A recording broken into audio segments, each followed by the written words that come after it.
My name is John Marshall, and I'm a Senior Technical Product Marketer for ReliaQuest, and today I want to talk to you about automation.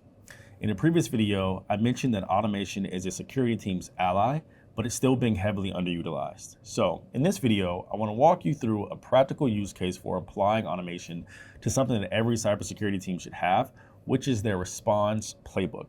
Now, the response playbook is a set of instructions or guidelines that tell you how to react to common threats like phishing or ransomware or credential compromise. It typically has a list of roles and responsibilities, maybe even SLAs, but it centers around three main phases that kicks off after you detected a threat. And those three phases are the perfect candidates for applying automation to making your team more efficient and reducing the time it takes you to respond to those common threats. So again, it kicks off after you've detected one of those common threats. So we'll start over here with detect. And again, let's say you've detected ransomware or, phishing. The response playbook starts off after that with containment.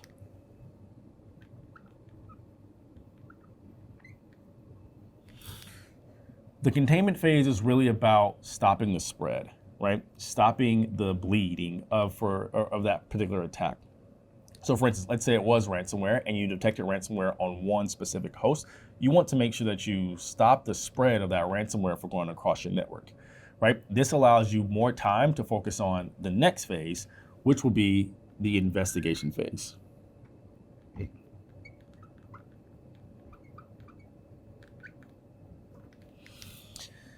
Now, the investigation phase is really about gathering data from across your environment to understand the scope and assess the impact of what happened, right? So you understand that you've contained this threat, but now let's see what else maybe it has access to, how much damage did it get done. That would tell you your next step here, which is your last and final phase, which is what should I do to remediate the situation?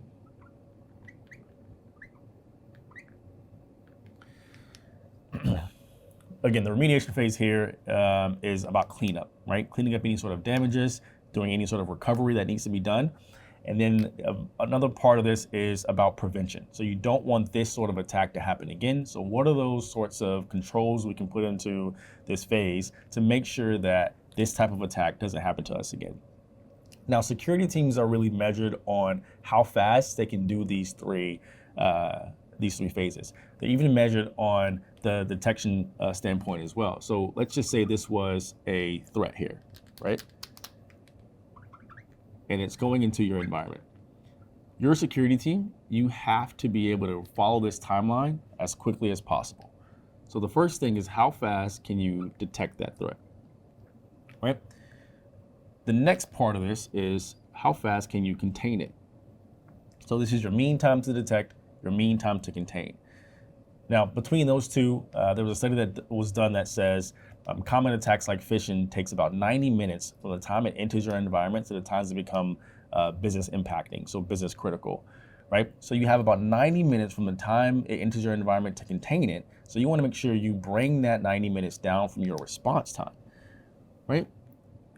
After that, you have to investigate. So your mean time to investigate. Now, again, it may seem like you've contained the threat, but you still have the attacker's dwell time within there that you want to also reduce. So you have to investigate quickly and move on to the next phase. So a lot of times we've seen this can take days. You want to get that down to minutes, right? So minutes from here will lead you to having a faster overall mean time to remediate, right? Which is, again, removing any sort of leftovers from the attack to make sure that you can set up any sort of preventions from it to happen again. So all security teams are measured on these metrics here, and it's about being as fast as possible or faster than the attack. So in order to do that is to apply automation to each of these phases to ensure that you can keep up or be faster than your attacker, right? So let's look at a common example that every organization faces, which is phishing, right? So if we look at the phishing playbook,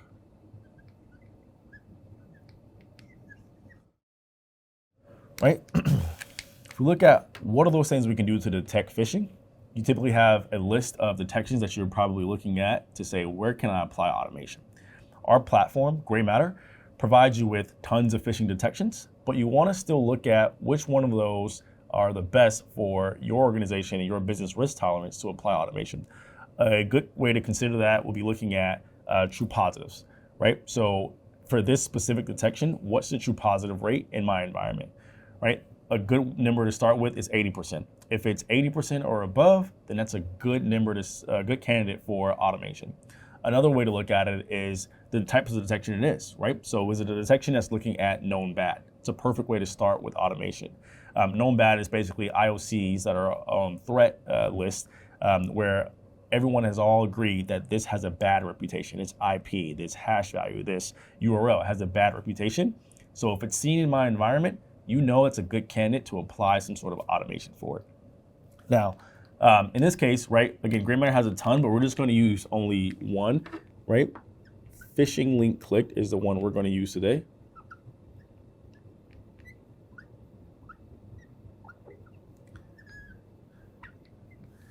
And as the name suggests, right, this is when a user has clicked a link that was classified as phishing by threat intelligence. So if this happens, the first thing you want to do is figure out what are those actions that I can take or apply automation to automatically contain this threat, right? So again, you want to look at low risk to the business, but high reward. So an example of that one could be to just block the URL, right? Block the link.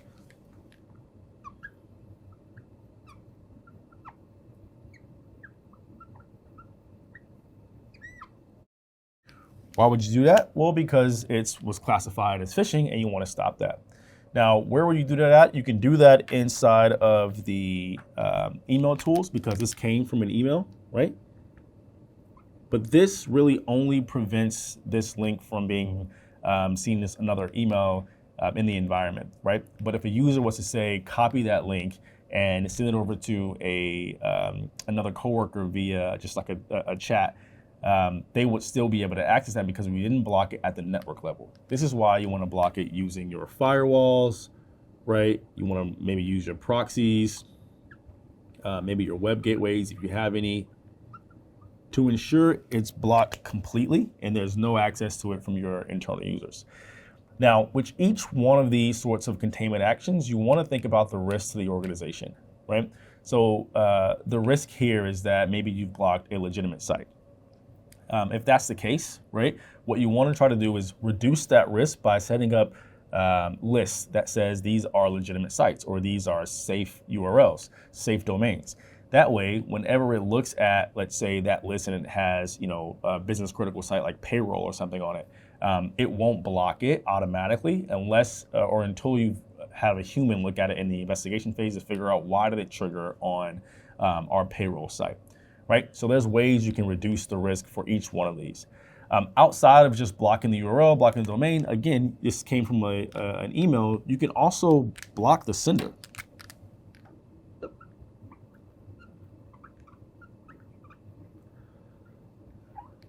Right? This helps prevent any ongoing attacks from this sender, right? The sender may have sent one email, but they may be sending more that day. And you don't know this is only one person who clicked this link. So automatically blocking that sender will help stop any ongoing attacks that are there. Now, this is kind of the same as the first one, right? You want to block it using the email, but you can also block the email sender's domain at the firewall level, right? At your proxy level, at your gateways if you have any. And the same risk applies here. What if we blocked a legitimate sender, right? It was a partner, it was some sort of person that we normally do business with, but for some reason it was caught up in some sort of phishing link clicked activity, so we block it. This is why you can set up any sort of list that says these are our safe senders, these are known to be safe. We don't want to make sure we do not block these to prevent any sort of business disruption. But outside of these two, phishing links typically go to a credential harvesting site, right? It can go to a drive-by download, but if it goes to a credential harvesting site and there is some sort of user who puts in their credentials, that could be bad, right? So what we could do here is set up an automated action that resets the user's password, Okay. right? Because you don't want to give the attackers time to going back into the environment. If I am a user and I put in my credentials, whether I'm an admin or whether I am a normal user, the attacker now has the ability to come into the network using my credentials, and they typically like to stay in the network and set up some sort of backdoor or get a foothold into the network. So you want to reduce the time that they have that. So you want to basically reset their password to ensure that they don't have the ability to even do that. Now you would use the IAM tool or something similar, right, to reset those passwords. Now, what's the risk here, right? Maybe we've reset a password and we've caused some sort of business disruption with one particular user. And maybe that's okay, right? Depending on your organization's risk tolerance, you may say, hey, the risk versus the reward here is greater, right? We would prefer to contain a phishing threat from happening across our business, rather than we would care more about inconveniencing one user or resetting of the password. However, there's ways to reduce that inconvenience for the user by setting up another action here, which is not a containment action, but it goes along with the containment actions of notifying the user, right? So as soon as this triggers and you're about to reset the password, this can trigger first to notify the user, send them an email that says, hey, basically, there's some activity going on and there is a need to reset your password. So this will use your email tool in order to do that, right? And you may be thinking, hey, like this is all great, but I have users where I would never want to automatically reset the password until I'm done using my investigation, doing my investigation, and that's okay, right? You can set up any sort of list, right, that says for my executives, for my C-suite, for my CEO, we don't want to reset the password until it's looked at by a human. That's okay, but for the 90% of other employees, we're okay doing this. Or maybe we want to do something that's off hours or whatever it is. There's ways to still get the outcomes that you need utilizing configuration models for here. Now, the other piece of this, right, is the containment portion is about stopping the spread and also about stopping the ongoing attacks. So you want to do this as quickly as possible. So you want to make the platform take these actions as soon as the phishing link clicked has detected and has alerted. So containment actions should be platform driven rather than the human going in to do these things. It should be soon as the platform notices this detection, it automatically takes these various things. Now, with our platform, Gray Matter, we have the ability to plug in all of these different technologies, and it will provide you with various actions that you can take, right? So for instance, email has these 3 different actions here. As soon as you plug in your email to Gray Matter, you will get these actions, and the rest of it that comes where you can say, I want to apply these sort of actions to this sort of detection, right? But the goal here is to do this as quickly as possible so that you can have much more time to focus on the investigation phase. Now again, the investigation phase is just about understanding the scope, understanding the impact, so that you can determine what are your next steps around remediation, right? So for these, you really want to focus on those typical questions you ask yourself when looking and investigating these types of detections, right? So for phishing link clicked, typically most people will ask, hey, what's the nature of the phishing link?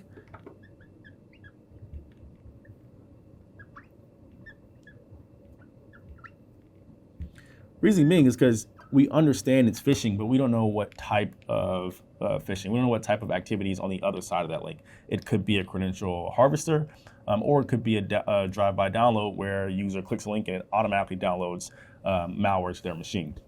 So because of that, you want to figure out what type of phishing link is it. Now, in order to figure that out, you have to go to other technologies, not your email. You have to actually go to, maybe your threat intelligence list, right? That will tell you, hey, I've seen this list on a reputational site that says it's associated with credential harvesters, right? Or maybe you don't have that there for this particular URL, so you have to do a sandboxing of the URL or URL analysis tool and understand what's happening in real time. there's ways to automate that process, right? Where you know as soon as this happened, you take that URL and you send it over to these technologies, right? Another question you could ask here will be, what happened post click? What this is saying is, I understand it's a credential harvesting site, but did the user actually put in their credentials, right? So this is where you want to figure out, again, the impact of that link. And for credential harvesting site, you can look at that using your proxy logs, right? Or using your proxy tools. That will tell you the traffic that's going from the user's internal network all the way to that malicious site. And if there's any sort of forms that were submitted, any sort of requests of that nature will let you know if a user has put in their credentials. The other piece, firewalls will help with that as well. And then if there's any sort of downloads that may have happened, right? You can check your EDRs to see what sort of files are running on the host that was impacted by this phishing link, right? So here are the technologies that want to happen here. Another investigative question could be, hey, what are who else received the link or the email?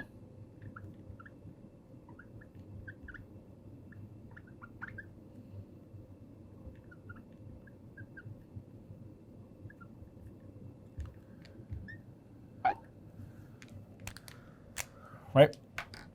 You want to understand that this is a link that was clicked by a user because they received an email, but there could be other users who will receive the email that haven't clicked the link yet, or maybe they, have reported it because they understand that this is a malicious URL, a malicious link. So you want to look at your email for this one, but you could also look at your abuse mailbox to see who else reported it, right? And ideally, you'd have your abuse mailbox automated to correlate those two things together to make sure that the process of containment, investigation, or remediation is happening in a consolidated fashion. So similar to how we can plug into the technologies to send data, right? Send actions to those technologies. Gray Matter also has the ability to use those same bidirectional APIs to plug into these technologies for data enrichment. So to pull back data and understand what happened. So we do this through a process called data stitching, where we say from your proxy, from your email, from your EDRs, I'm going to give you a holistic story of what happened so you understand your next steps. The benefit of applying automation here is that you reduce the amount of human error, right? And then you also make sure that you're consistent. So for this one, I always want to ask maybe more than 3 questions, but I always want to ask maybe 10, 12 questions here. And if you have a human, sometimes they may not have the time to go through all of those questions, and they may end up not being as consistent every time. So automation allows you to make sure you have the consistency there. And it also gives you the ability to be comprehensive. So again, running through all of this will let you know, hey, I have a complete story here, and automation will do all of that every time in a comprehensive fashion. So once that tells you what are your next steps, you move over to the remediation standpoint. So let's just say the detection ended up being a drive-by download and a user has malware on their machine, right? Something that you would probably want to do from an automation standpoint is to isolate the host.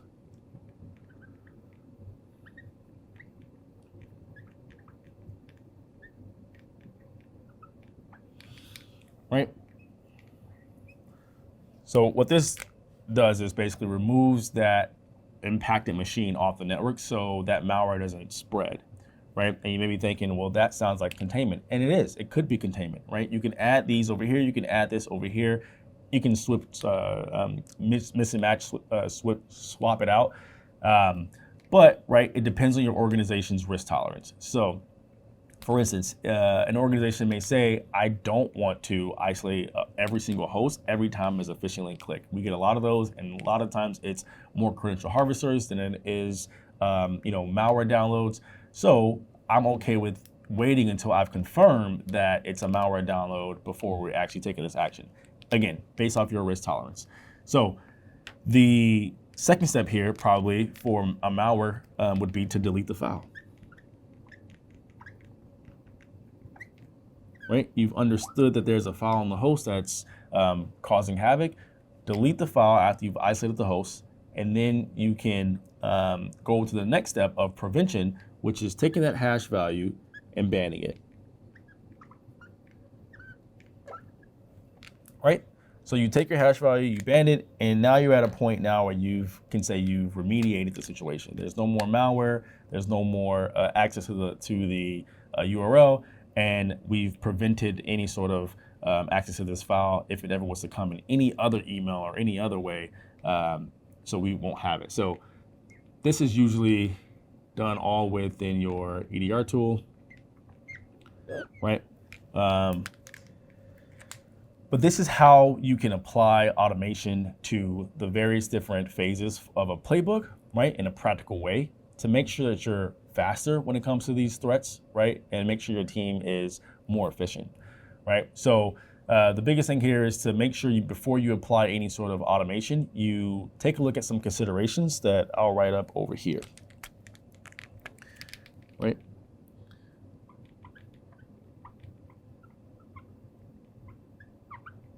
So before you apply any sort of automations, the first thing you want to check on is the organization's risk tolerance,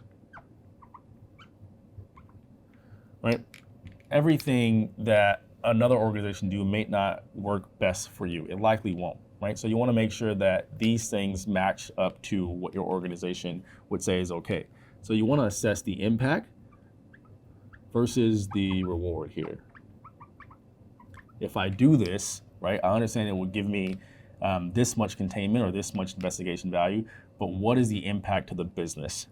Another way to look at it too is looking at your false positives. Right, as we said over here, would the organization be okay with me blocking this URL, resetting the password for one user, even if it was a false positive?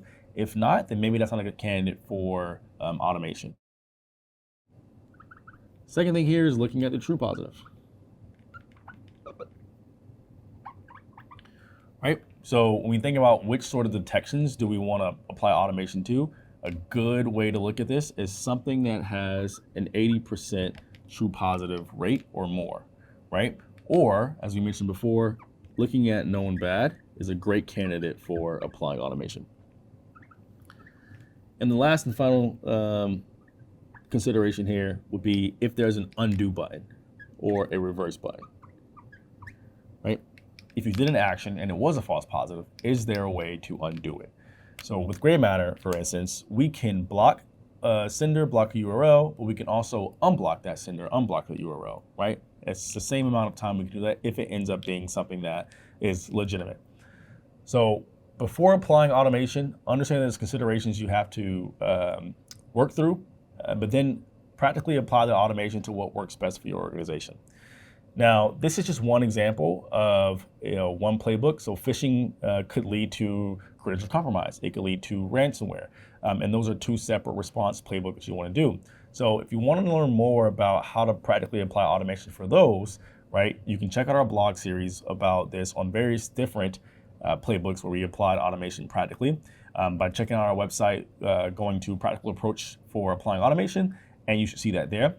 However, if you want to see this in action within gray matter, right, you can reach out to us. We can set up a demo that shows you after the detection triggers, here are some containment actions that we can take automatically, investigations, and remediations as well, right?